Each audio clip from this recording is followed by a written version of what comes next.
Hello mga ka-BYD, good morning. Ako nga pala si Amy Manzano at isa akong proud owner ng BYD Sea Diane Sales.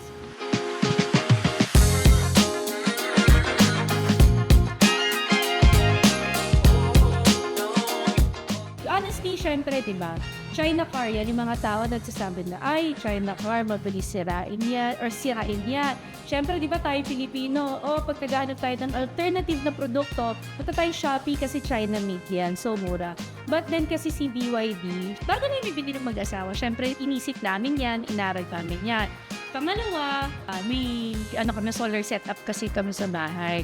So, kaya namin pinilit si BYD para sa amin. Aside sa gustong-gusto ng mga anak namin, is makakatipid ka na.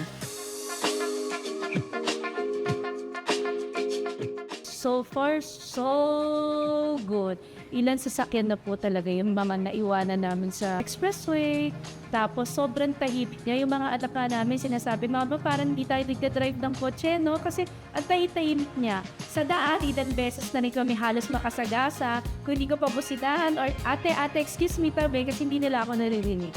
So, ano masasabi ko sa kanya? Sobrang the best. Hindi ka na yung problema kung magagater ka ba o kung may matatama kasi siya na mismo iiyak para sa'yo. Honestly, syempre, hindi naman ako in denial na may mga nababasa ako ng mga nag-comment dyan, yung mga reklamo. For me as a person, para pare-pares lang naman in the retail sales.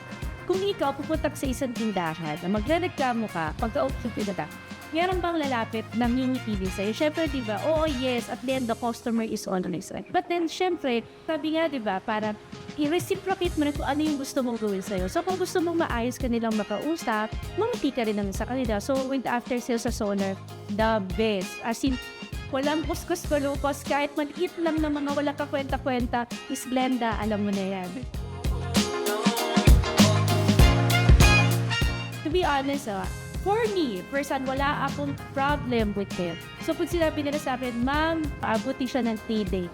Pag mag-extend sila, prior pa ng 3 days, ang sasabi, Ma'am, extend lang natin konti kasi para safe ninyong magagamit yung kotse. Siyempre, di ba, ako as a mom, may 2 bata ako na pasahero.